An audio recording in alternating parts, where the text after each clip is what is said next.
The warm glow of the diner lights cut through the night. The smell of coffee lingered until it was shattered by raw fear. A teenage girl was cornered by two rugged men in dark shirts, their grip tight and menacing. Then came the whisper that pierced the silence. "Mummy, please help her." From a nearby red booth, a woman in a simple dark jacket rose, carrying nothing but her hands and a heavy ceramic mug. Within moments, both attackers were crumpled on the floor.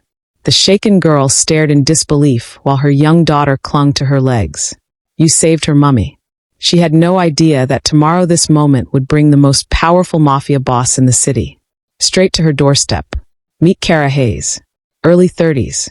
A single mom running a quiet community dojo who looks like just another tired parent from the outside. But her poised stance and fierce eyes tell a different story. Every morning at dawn, Kara's routine begins not for herself, but for her 6-year-old daughter Zoe. She's the heart of her world. Bright, innocent gaze, long blonde ponytail, and a giggle that could light up the darkest room. "Mummy, look what I made." Zoe runs to her holding up a crayon drawing of a woman kicking bad guys. "It's you, my warrior, Mummy." Kara smiles, kneeling down to her level. "I'm just a regular mom, sweetheart." "No way, regular moms can't protect everyone like you do." If only she knew the truth. Years ago, Kara's world was elite tournaments and world-class training. A black belt instructor at the peak. Until one choice changed everything. She walked away from the violence, vowing to bury the warrior to raise Zoe in peace. She swore her skills made her a danger, not a mother. In her pocket, she always carries a faded black belt tag. The alarm chirps softly at 5:45 a.m. The same gentle tone Kara had chosen years ago, so it wouldn't jolt Zoe awake in the next room. She slipped from under the faded quilt, feet finding the cool hardwood floor without needing light. The apartment was small, quiet, lived in. Dishes from last night still in the sink, Zoe's crayons scattered on the coffee table like bright confetti. Kara moved through the routine that anchored her days. Coffee maker gurgling, hair tied back, hoodie zipped against the pre-dawn chill. By 6:15, she was in the dojo. The narrow space behind the laundromat smelled of lemon polish, old sweat, and the faint metallic tang of the heavy bag. Mats were worn soft in the center from countless falls. Mirrors along one wall reflected a woman who looked ordinary. Early 30s, shoulder-length wavy brown hair, light to medium skin, still carrying faint scars from a life she no longer spoke about. She flowed through katas alone, breath steady, every strike precise but held back, as if the air itself might bruise if she let go fully. The rent notice was taped inside the office drawer, red ink glaring. Enrollment had dropped again. Parents choosing flashier gyms with shiny trophies. But the kids who stayed bowed deeply when they entered, and that small respect kept her going. This was the life she had chosen. Humble, hidden, safe. At 7 sharp, the side door banged open. Zoe burst in, cheeks flushed from the cold, blonde ponytail swinging wildly, pink hoodie half-zipped. "Mummy." I helped Mrs. Alvarez carry her groceries all the way up the stairs. She dropped her backpack with a thud and launched herself at Kara's legs. Kara caught her easily, lifting her high until Zoe squealed. She breathed in strawberry shampoo and little girl warmth, the scent that made every overdue bill feel survivable. "That's my kind-hearted superstar." Zoe wriggled down and raced to her corner, the one with the low table and endless supply of paper. Crayons clattered as she settled cross-legged on the mat. Kara resumed stretching nearby, watching from the corner of her eye. Minutes later, Zoe held up her latest masterpiece, a stick-figure woman in a black belt standing triumphant over scribbled monsters. "It's you," she announced proudly. "You're strong for a girl." The words landed softly but deeply. Kara knelt, brushing a stray strand from Zoe's face. Once, arenas had roared her name. World titles, sponsorships, a future bright and violent. Then Zoe had come along, unexpected and perfect, and Kara had walked away from it all. She had buried the warrior because love demanded it. Strength that could break bones had no place in bedtime stories and school runs. She smiled, voice gentle. "I'm just a regular mummy who loves you bigger than the whole world." Zoe giggled. Regular mummies can't do roundhouse kicks. Kara pulled her into a hug, hiding the flicker of old guilt in her eyes. This small, safe life was everything, and she would protect it with whatever she had left. The clock on the dojo wall read 10:17 p.m. when Kara finally turned the key in the lock. The last private lesson had run long. A nervous dad paying half the electric bill to learn basic self-defense for his teenage daughter. Worth it. Zoe had fallen asleep on the couch in the office, curled under Kara's jacket like a kitten. Hunger won over bedtime rules. The diner's neon sign glowed 2 blocks away, promising warmth and syrup. Kara carried Zoe piggyback style, the little girl's head heavy on her shoulder, legs dangling. Inside, the air was thick with coffee and frying onions. Red vinyl booths gleamed under yellow lights. Only a few souls braved the late hour. A long-haul trucker nursing pie at the counter, the cook humming old rock behind the grill, and a teenage girl in the far corner booth, dark hair falling over her face as she scrolled her phone, earbuds in. Kara slid Zoe into a window booth. The vinyl creaked familiarly. Zoe's eyes popped open at the smell of food. "Pancakes?" she asked hopefully. "And grilled cheese," Kara conceded, ruffling the blonde ponytail. "But you're brushing extra tonight, deal?" "Deal." Zoe grabbed the placemat and crayons the waitress always left for her. The coffee arrived without asking, black, strong, perfect. Kara wrapped chilled hands around the mug, letting the day's tension seep away. For a moment, everything felt right. The low hum of the cooler, the sizzle from the kitchen, her daughter's tongue peeking out in concentration as she colored. Then the bell above the door jingled sharply. 2 men stepped inside. Heavy boots, dark shirts stretched over thick shoulders, faces carved from late-night shadows. They didn't head for a booth. Their eyes swept the room with purpose and landed on the teenage girl. She looked up, color drained from her face. Her phone slipped, clattering loudly on the table. One man moved swiftly to block the aisle near her booth. The other leaned in, hand braced on the table, voice a low growl Kara couldn't quite hear but could feel in her bones. The girl shrank back, shaking her head, hands raised pleadingly. Kara's pulse kicked up. Old instincts flared, scan exits, assess threats, measure distances. She forced her gaze back to her coffee. "Not your business. You have Zoe. Call 911 quietly. Let someone else be the hero for once." But the air had shifted. Fear cut through the comfort like broken glass. The trucker glanced over, then away. The cook kept humming, oblivious or pretending to be. Zoe's crayon stopped moving. Zoe's small hand tugged Kara's sleeve twice, urgent but silent. Kara looked down. Her daughter's face had gone pale, blue eyes wide and glassy, fixed on the corner booth. The crayon hovered forgotten above the placemat. "She's scared, Mummy," Zoe whispered, voice cracking like thin ice. "Really scared. Like when I have nightmares about monsters under the bed." Kara's heart twisted. She followed Zoe's gaze. The teenage girl was pressed against the wall now, tears shining, shaking her head frantically as the larger man leaned closer. "Please help her," Zoe begged, lip trembling. A single tear spilled over. "You always say we help people when they're scared." Those words struck deeper than any tournament blow Kara had ever taken. She saw everything in Zoe's pleading eyes. Pure innocence confronting real cruelty, absolute trust that the world should be kind, unshakable belief that her mummy could make it so. Kara had spent 6 years building walls around the warrior inside. Every day she chose peace over power, restraint over reflex, because she feared what her skills might teach her daughter. She had vowed Zoe would never see violence up close, never know her mother was capable of it. But walking away now would teach something far worse. That good people stand silent while others suffer. That strength is something to hide. That fear wins.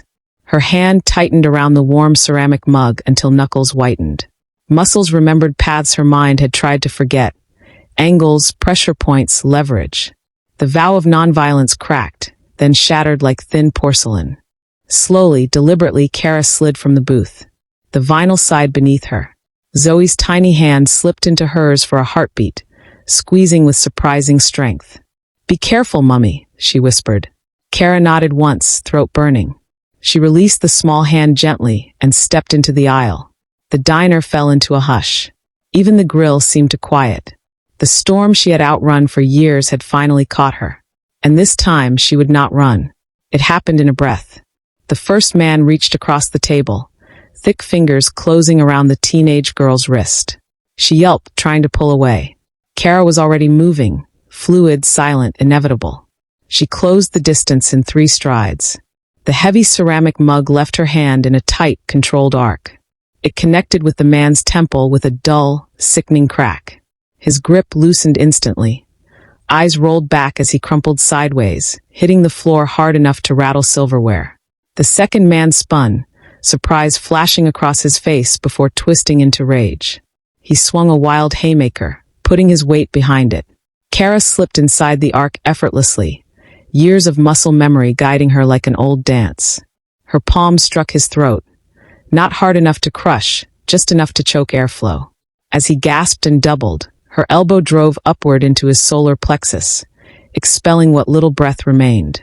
Her knee rose in perfect sequence, connecting with his jaw. The crack echoed.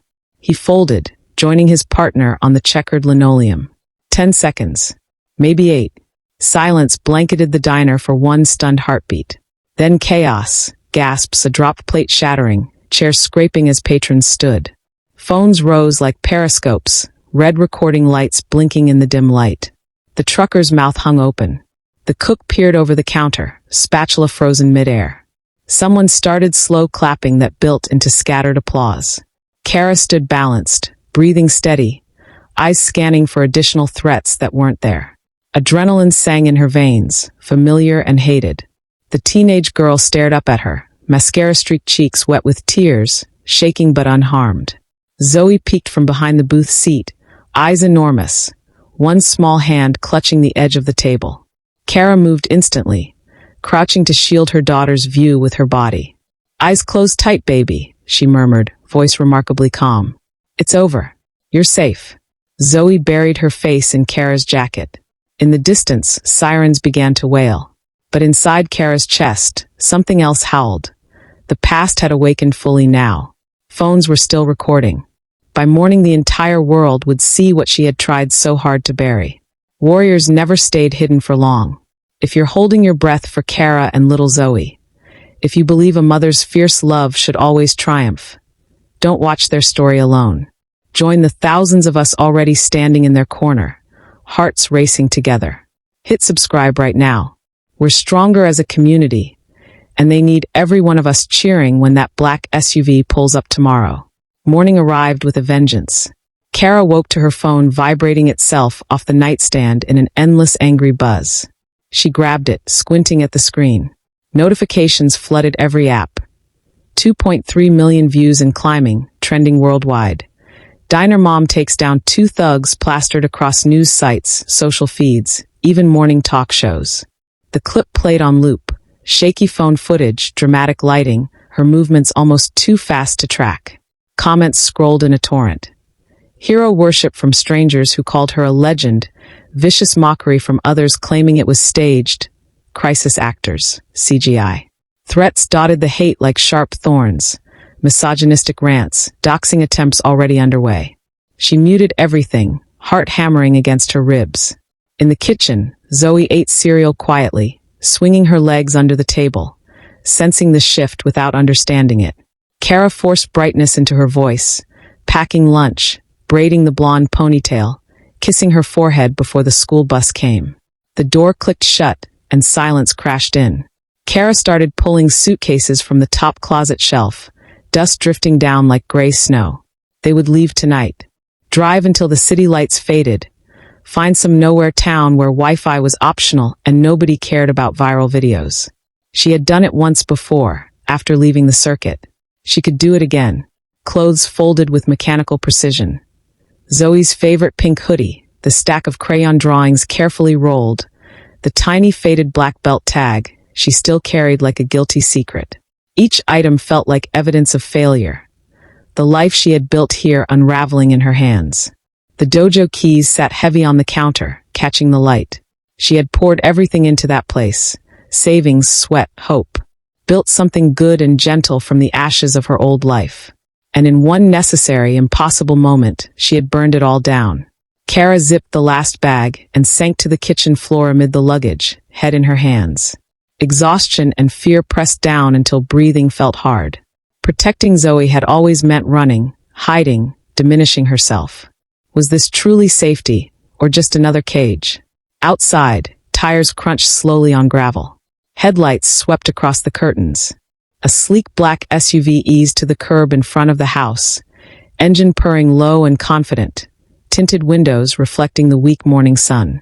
Someone had found them already, and Kara realized, with a chill that reached her bones, that running might no longer be enough. The black SUV had been parked at the curb for 3 full minutes before anyone stepped out. Kara watched it through the narrow gap in the living room blinds, her body coiled but motionless. She had already sent Zoe to the back bedroom with her favorite cartoon on full volume. Headphones on, door closed.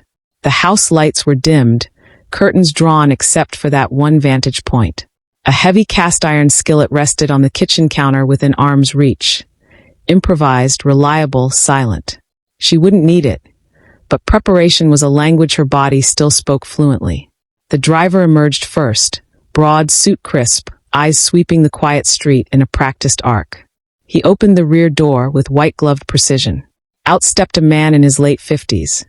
Silver hair impeccably slicked, charcoal overcoat falling perfectly over a tailored suit, polished shoes catching the faint porch light. He moved without hurry, the way men do when they know time bends for them. Even from this distance, Kara recognized the face from grainy news photos and whispered rumors. Leo Santoro. Her pulse stayed even, but every sense sharpened. If this was payback for the diner, she would make it costly. Zoe's bedroom was only 10 strides away. She had already mapped the fastest route to scoop her up and vanish through the back window if guns appeared. A soft knock sounded, 3 measured taps, almost courteous. Kara approached the door silently, positioned herself to the side, and opened it only as far as the security chain allowed. Cold night air slipped in. "Miss Hayes," the man said, voice low, cultured, carrying just a trace of the old country. "My name is Leo Santoro. I come alone, in peace, and with gratitude deeper than I can express." Kara's eyes flicked past him to the driver, who remained by the SUV, hands visible. "Most people phone first," she said flatly. A faint, tired smile touched his mouth. "Most people do not owe you what I do." He reached slowly into his coat, slow enough for her to react if she chose. She tensed, but he only produced a small velvet box, holding it out in an open palm. "For your daughter," he said. "A small token for saving mine." Kara didn't take it. "I don't want gifts. I want you to leave us alone." Leo nodded once, as if he had expected exactly that answer. Then, to her astonishment, he bowed.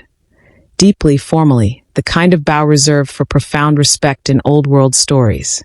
"When a stranger gives me back my only child unharmed," he said quietly, straightening, "I bow, and I offer whatever is in my power to give."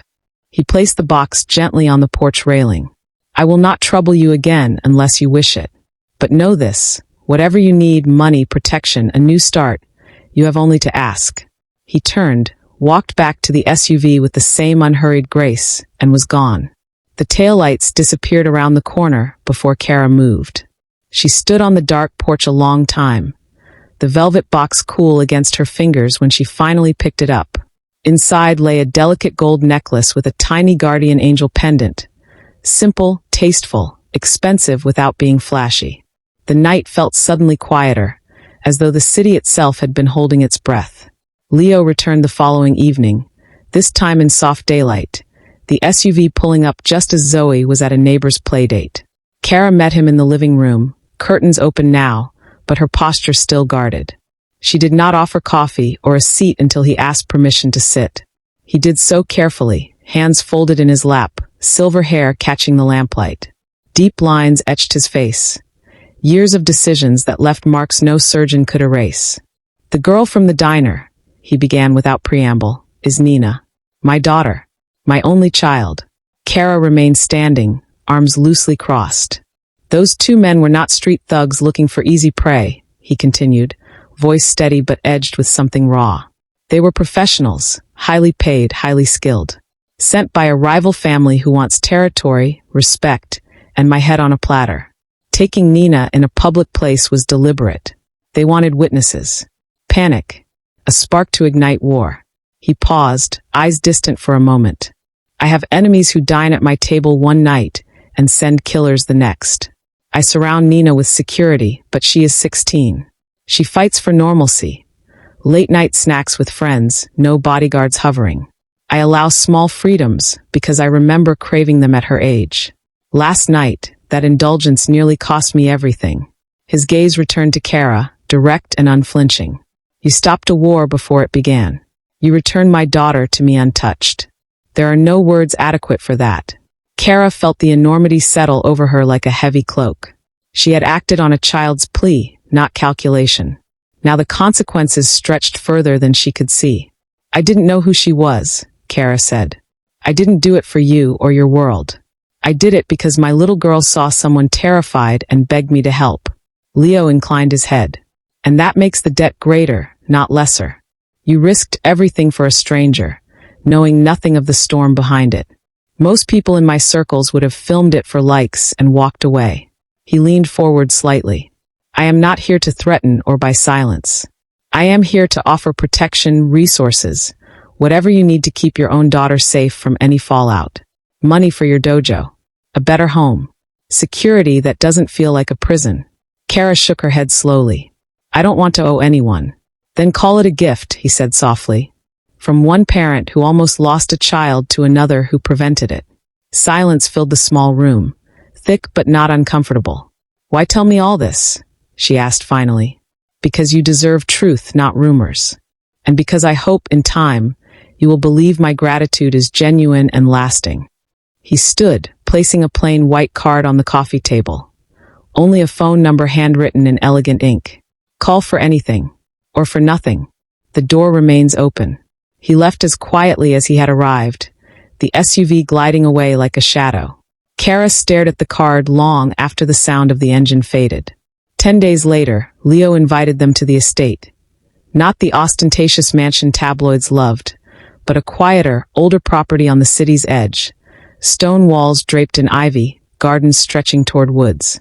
Zoe's eyes went round at the koi pond and the peacocks wandering the lawn.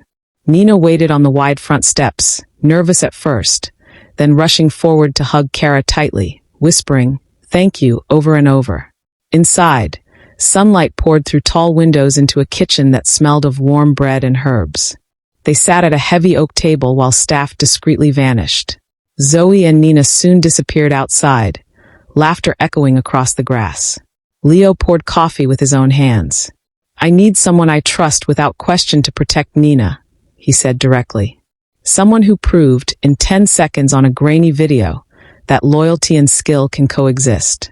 Someone my daughter already looks up to. Kara set her cup down carefully. I teach children how to fall safely. I'm not a bodyguard. You are the most capable person I have ever seen move, he countered gently. And more importantly, you are a mother. You understand what is worth dying for, and what is worth living for. He nodded toward the window where Zoe chased Nina through wildflowers, ponytail flying, face alight with pure joy. I can give Zoe the safety and opportunities one never had growing up. The best schools. Travel that broadens the world. Security that feels like freedom, not chains. A home she can call a castle without irony.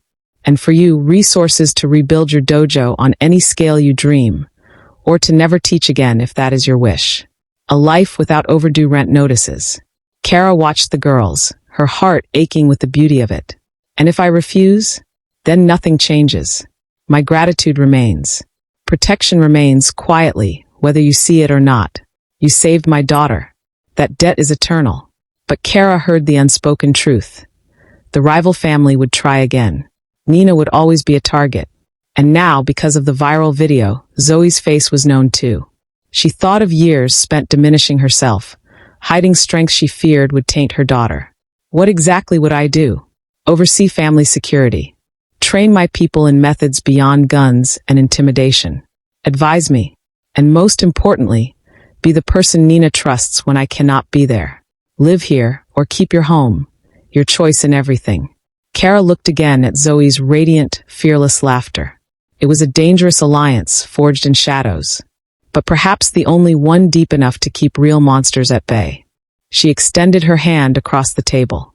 For the girls, she said. Leo took it firmly, eyes shining with relief and respect. For the girls. Months slipped by in a rhythm Kara never imagined. The new training hall on the estate grounds gleamed, fresh mats, heavy bags swaying gently, walls of mirrors reflecting a woman who now stood tall without apology. She had sold the old dojo quietly. Every former student received a full scholarship to whichever school they chose next. Debts vanished like morning mist. Zoe's room in the east wing overlooked rose gardens, and a swing set built just for her. She called the estate her castle without hesitation, exploring hidden passages with Nina, the two of them thick as sisters. Private tutors came for lessons, but so did ordinary joys, movie nights, baking disasters, sleepovers filled with giggles. Kara rose at dawn as always, but now her katas rang out in a space designed for mastery. She trained Leo's security teams, men and women who once relied on brute force and firearms, teaching precision, economy of movement, the quiet certainty of knowing exactly how little force could end a threat. Respect came quickly. The diner legend had traveled even into their insulated world. Evenings found her on the balcony, city lights glittering below like scattered stars. Sometimes old guilt whispered. Had she traded one cage for another? Had she brought Zoe too close to shadows?